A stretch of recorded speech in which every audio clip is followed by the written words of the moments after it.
In this video, I'll go over 3 simple exercises that you can do with your child with spasticity to reduce that spasticity. This is especially for parents who have children with cerebral palsy, a genetic disorder, a brain injury, or any other diagnosis that has resulted in some sort of spasticity. Most parents that come to see me, hi, I'm Jen. I'm an Anat Baniel method of NeuroMovement practitioner in Vancouver, BC, Canada. And most parents who come to see me for their child with spasticity are looking for a different way to help their child that doesn't involve forceful or painful passive mechanically stretching. Many of their kids have developed an aversion to stretching because it can hurt and it's uncomfortable. And they come to me looking for an alternative of how they can help their child reduce spasticity without any force through gentle movements that support their nervous system. So if you're like those families who are looking for an alternative to stretching, here are 3 simple exercises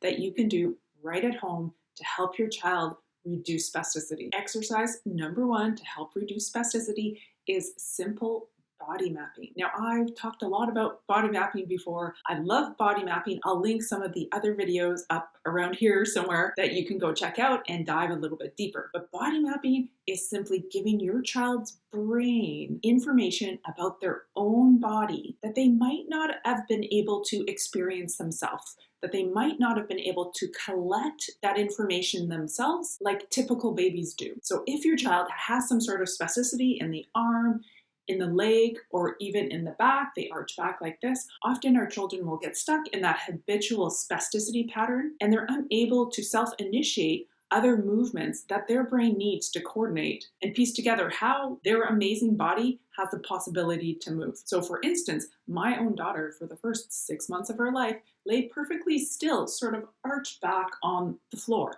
If I laid her down on the floor, she would stay in one spot until I came and picked her up. And that could be 30 seconds to 10 minutes later, she would be in the same spot. So her brain missed out on millions of tiny micro movements that you see typical babies do of collecting data about how their limbs are connected to themselves and how their body moves through space. These millions of data points are one of the easiest things that parents can do at home to fill in any missing gaps that your child's brain might just have about themselves, about their own bodies, and how it can move through this world. The basics of body mapping is very simple. All you have to do is whatever position that they're in, it doesn't matter what type of spasticity they have or how they're lying, to bring awareness to their brain of where their body is in space. So it's simply running your loving, gentle, soft hands down the length of their arms, around each finger if you can, going slow, paying attention to the details, the dips, the valleys, where the elbow is connected to their ribs or their chest. It doesn't matter where the elbow is placed. You're just using your hands to help their brains map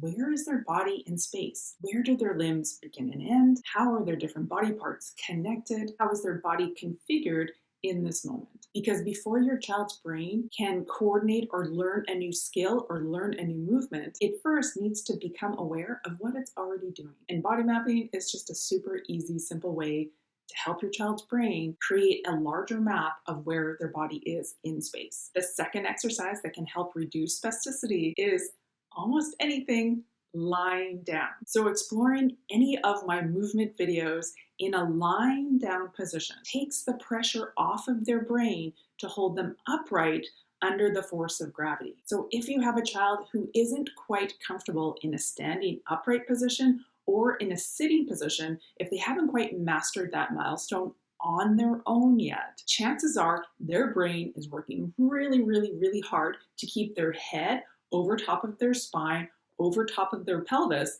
balanced, coordinated, so they don't fall over and hurt themselves. That takes an enormous amount of brain energy focused on helping them not fall over. So if you're doing any movement that you're trying to do to reduce spasticity and they're in a position such as sitting up or in a standing position that's hard for them, their whole nervous system, their brain is going to be overridden by the impulse not to fall over. So often that can increase the spasticity or rigidity in the muscles because their brain is trying to keep them safe and not fall over. So the way to take the pressure off from falling over and calm the nervous system so there's space in the brain to learn something new, is to simply lie them down on the ground. Lying down takes gravity out of the equation to allow the brain to focus and learn on something new. Every typical baby learns to stand and learns to walk in a lying down position first. Their brains collect the information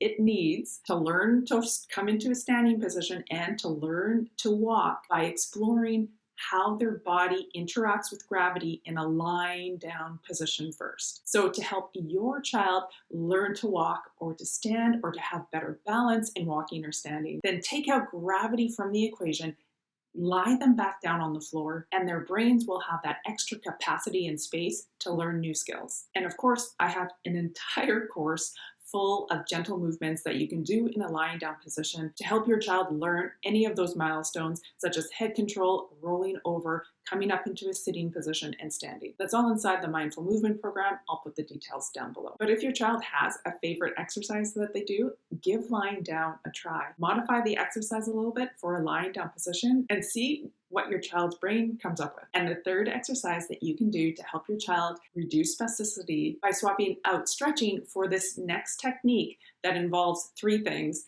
supporting the system in what it's already doing.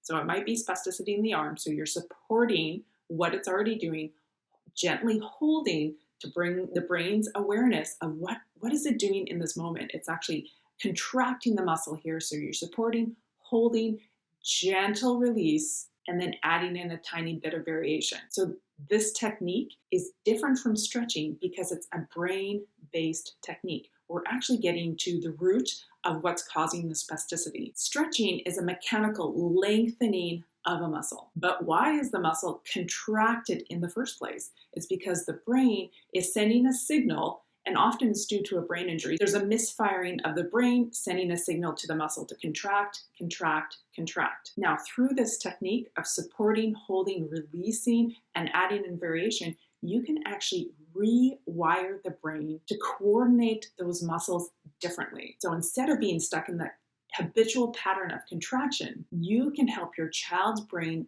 learn a new way to move. Instead of contraction, they can learn how to contract and release when they want to. And to learn more about this technique, go watch this next video over here.